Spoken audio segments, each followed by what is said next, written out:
Oke, kita akan bahas tentang hukum Taurat.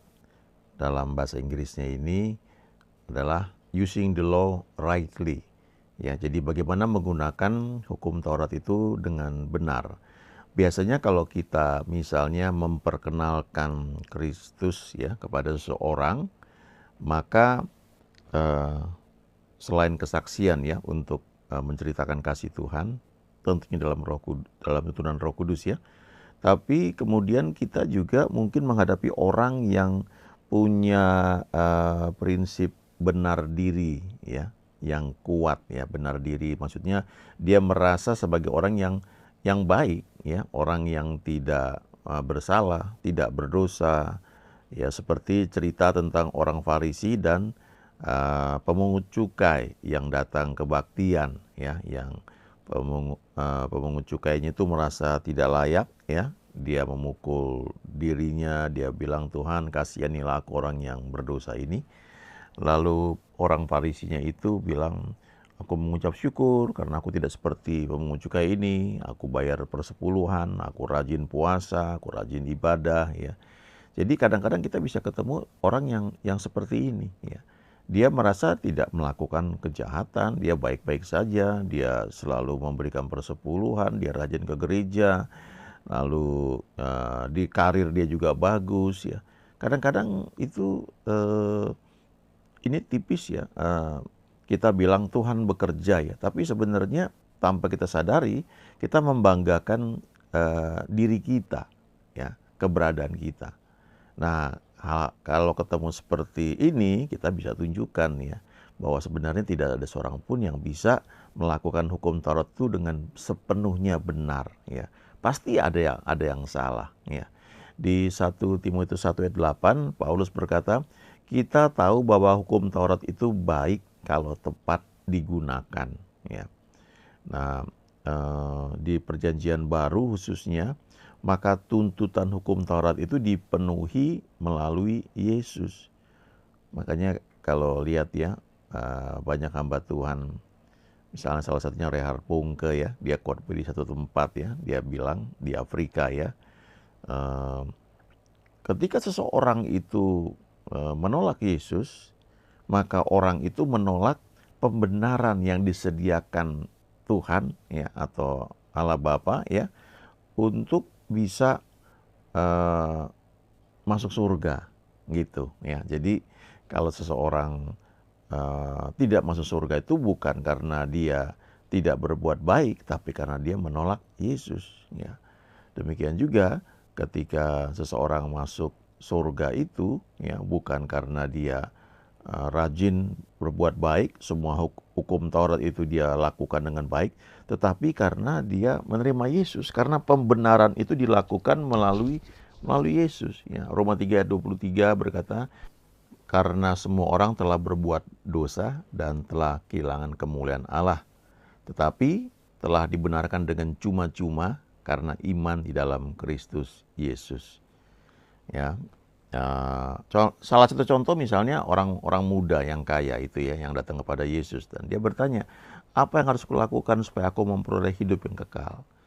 Lalu Yesus menjawab, lakukan semua hukum Taurat. Dia bilang, sudah semua aku lakukan ya, apalagi yang masih kurang. Ya, ternyata dia tetap merasa bahwa ada sesuatu yang kurang ya. Paulus juga berkata ya, bahwa kalau satu orang, Paulus itu kan bilang bahwa dia itu orang Farisi ya, di surat pada hari ke-8 dia orang Yahudi ya, orang Yahudi asli, dan dia lakukan semua dengan ketat ya. Tapi dia bilang ternyata itu nggak cukup ya untuk dibenarkan di hadapan Tuhan ya. Jadi ya, kenapa begitu ya? Karena kalau kita lakukan dengan tepat ya, semua perintah Tuhan, tapi satu aja gagal, maka batal semuanya. Ya, jadi memang secara logika itu tidak mungkin ya, tidak bisa. Ya. Itu sebabnya pada zaman Perjanjian Lama kan ada imam besar ya, yang setahun sekali akan membereskan itu semua. Ya. The law is good if one uses it lawfully ya. Jadi kalau kita gunakan hukum Taurat dengan benar itu akan baik. Nah, sekarang kita lihat ini ya di 2 Timotius 2 ayat 15. Ini perkataannya Paulus kepada muridnya. Usahakanlah supaya engkau layak di hadapan Allah sebagai seorang pekerja yang tidak usah malu, yang berterus terang memberitakan perkataan kebenaran itu.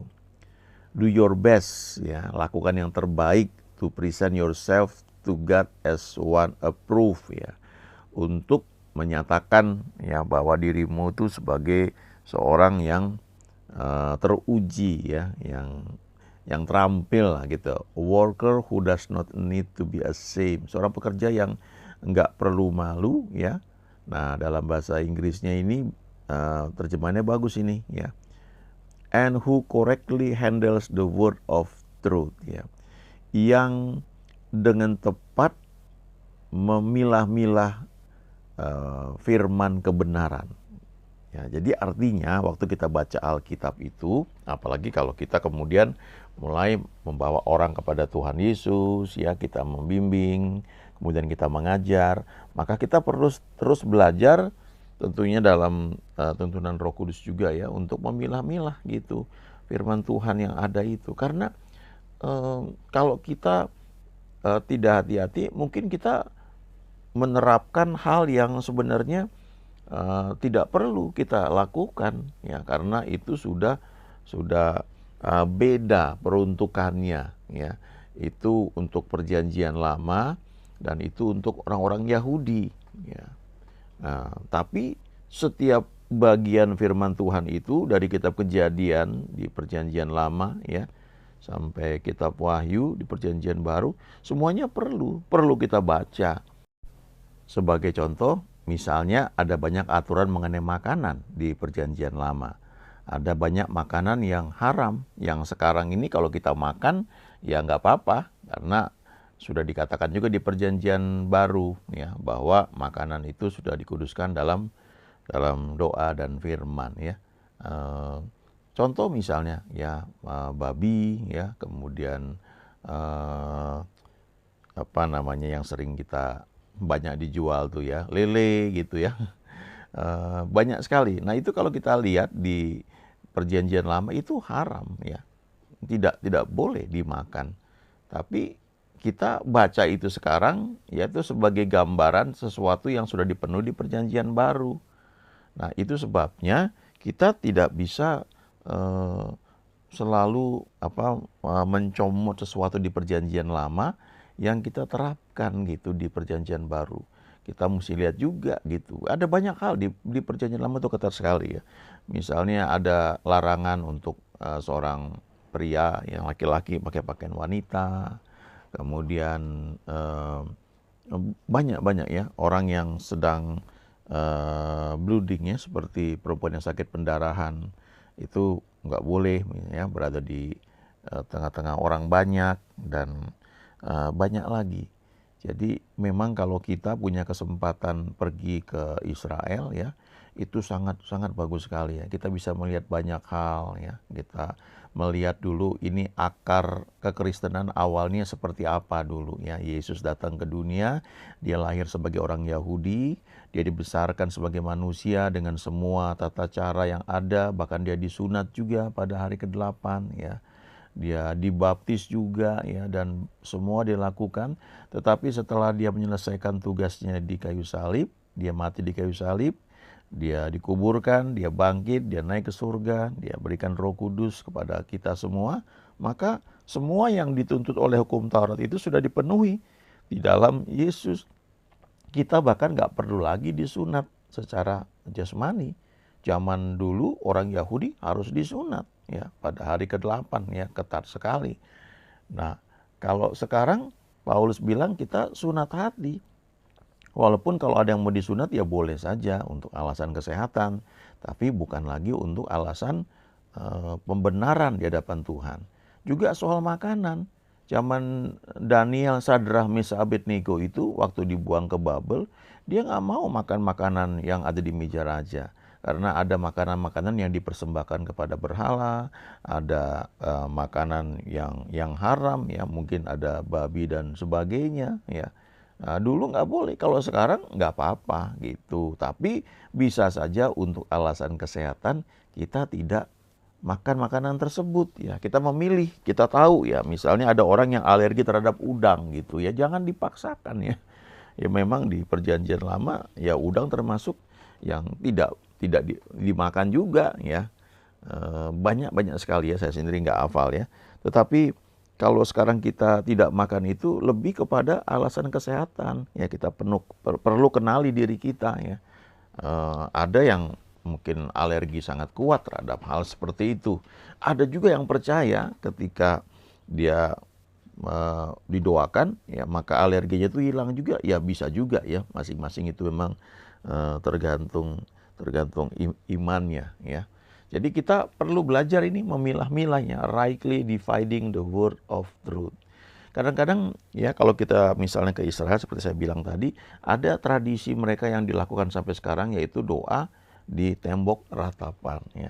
Nah, kita belajar di perjanjian baru dimanapun kita berdoa itu bukan tergantung tempatnya, tapi tergantung bagaimana hati kita. Kita percaya bahwa Tuhan hadir di mana saja. Lalu kita yang sudah terima Tuhan Yesus, ada Roh Kudus dalam hati kita menjadi bait Allah tubuh kita ini, maka keberadaan kita dimanapun itu tidak menjadi sesuatu yang signifikan ya. Sekian tahun yang lalu ya di Bandung misalnya, selama beberapa tahun gereja tempat saya berbakti itu menggunakan tempat yang pada hari Sabtu ya, malam Minggu ya, khususnya itu dipakai buat diskotik ya, dipakai buat bioskop sebelumnya, lalu jadi diskotik. Tapi setiap hari Minggu pagi itu dipakai ibadah ya, dan hadirat Tuhan juga ya kita merasakannya. Ada damai, ada sukacita ya, firman diberitakan di sana juga ya. Tapi kalau kita pergi ke Israel misalnya, kita ke tembok ratapan, memang suasananya juga beda ya. Itu karena memang tempat itu dikhususkan, dikuduskan ya istilahnya.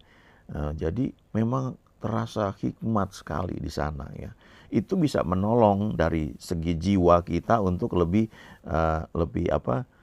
mudah istilahnya untuk berdoa, rasanya lebih cespleng gitu, lebih mujarab. Itu karena pola pikir kita sebenarnya.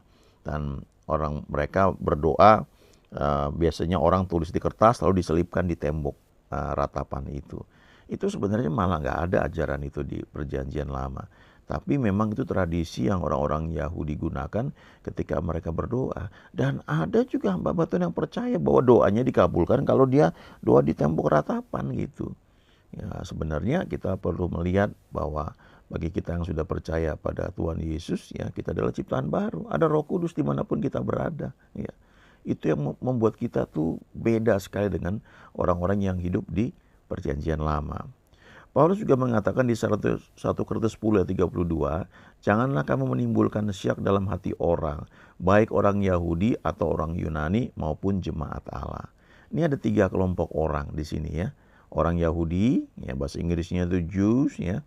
Orang Yunani, ya orang Greek, tapi diterjemahkan juga Gentiles ya. Gentiles itu artinya orang-orang selain orang Yahudi ya.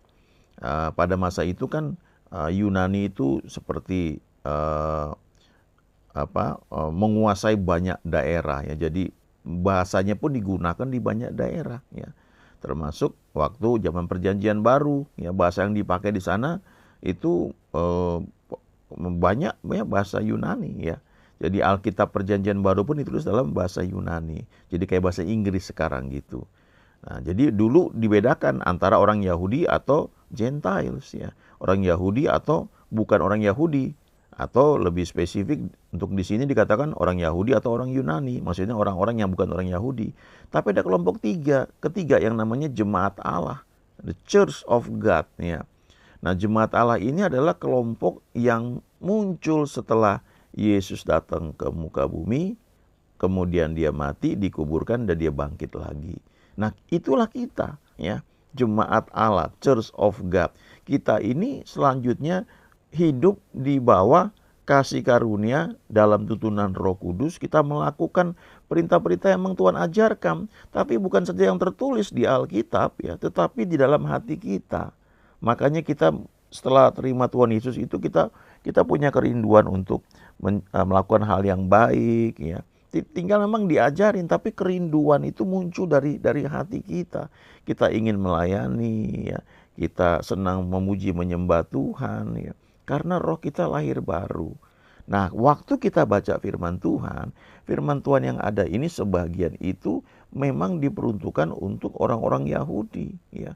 Sebagian untuk Gentiles, orang-orang di luar orang Yahudi, ya. Orang-orang yang belum kenal Tuhan Yesus tapi bukan orang Yahudi. Baru ada yang memang untuk kita, khususnya di perjanjian baru. Lebih khusus lagi itu surat-surat yang ditulis kepada jemaat. Karena itu surat-surat penggembalaan. Di situ kita bisa belajar perintah kepada suami, ya, perintah kepada istri, ya, perintah kepada anak-anak. Lalu kalau kita pengusaha, kita punya anak buah, ya, banyak anak buah, apa yang harus kita perbuat, ya. Itu ada hal yang spesifik yang Paulus tuliskan gitu. Kemudian kalau kita bekerja, bagaimana sikap kita, kalau Tuhan kita itu orang yang percaya, bagaimana kita melakukan tugas kita dengan baik, ya. Ya, ini dalam bahasa Inggrisnya ini ya. Jangan beri batu sandungan, ya, neither to the Jews, ya, nor to the Gentiles, nor to the Church of God, ya. Jadi kita mesti melihat itu, ini firman ini buat siapa gitu. Kalau enggak, ya kita bisa terjebak melakukan sesuatu yang sebenarnya itu di perjanjian lama, ya. Kadang-kadang kita tidak salah ya, kita kan setiap masuk tahun baru ya, kita ada di setiap pelayanan di gereja itu ada satu tuntunan dari leader, pemimpin ya, bisa jadi gembala ya, atau bisa juga jadi orang-orang yang memang pemimpin gitu. Dia kasih tema ya, misalnya ada pelayanan, salah satu pelayanan ya, tahun 2024 dia sudah deklarasikan ya, itu sebagai tahun progressing ya, tahun yang membuat kita maju terus ya, untuk maju. Nah, ada lagi yang mungkin lain ya, ada tahun ini misalnya ini tahun untuk kita bangkit ya dan berkemenangan ya, menjadi pemenang ya, the year to rise up and be victorious ya. Lalu ada juga begitu kita masuk pergantian tahun Yahudi, Rosh Hashanah ya, itu kita ada lagi tuh definisi lagi, itu nggak salah ya, benar, itu menolong kita bisa untuk fokus, tapi jangan lupa bahwa itu sebenarnya firman Tuhan yang harusnya juga nggak karena tahun khusus kita lakukan ya, itu membantu kita untuk fokus ya, untuk bisa lebih terkonsentrasi ya. Ini temanya ini, kita percaya hal ini terjadi dan tindakan kita banyak diarahkan kepada tema tersebut ya. Untuk Natal juga kita ada tema, bahkan tiap bulan itu tiap gereja ya biasanya ada tema yang perlu disampaikan. Galatia 3 ayat 23 ini versi mudah dibaca ya. Jadi hukum Taurat adalah penuntun bagi kita yang membawa kita kepada Kristus. Setelah Kristus datang, kita dapat benar di hadapan Allah melalui jalan iman. Ya. Jadi kita itu dibenarkan karena iman, karena percaya kepada Yesus. Bukan karena kita melakukan semua hukum Taurat yang ada. Ya. Setelah kita terima Tuhan Yesus, kita dibenarkan di hadapan Allah, di hadapan Tuhan ya. Lalu Roh Kudus dalam hati kita. Dan kemudian ditulis semua hukum-hukum itu dalam hati kita, sehingga kita tuh punya kecenderungan mau melakukan yang baik yang memang itu Tuhan sudah arahkan untuk kita lakukan ya. Ini gambar yang bagus ya, Jesus Christ ya, Yesus Kristus sebelah kiri, lalu believer orang percaya. Ini yang terjadi, namanya justification ya, our guilt credited to Jesus on the cross ya. Kita punya kesalahan itu ditimpakan kepada Yesus di kayu salib. Ya, 2000 tahun yang lalu ya, ini bayangkan ya. Jadi kita belum lahir pun ini sudah ditimpakan ke sana gitu. Justification ya, Christ's righteousness credited to us ya. Kebenaran Kristus itu ditimpakan kepada kita. Jadi kita ini menjadi orang benar gitu. Kenapa? Karena percaya kepada Yesus. Itu sebabnya Reinhard Bonnke bilang kalau orang tidak masuk surga bukan karena dia melakukan hal yang jahat, tapi karena dia menolak Yesus. Karena Yesuslah jalan keselamatan itu. Lalu kalau kita masuk surga bukan karena kita berbuat baik, memenuhi semua standar, tapi karena kita percaya kepada Yesus. Ya, haleluya, amin.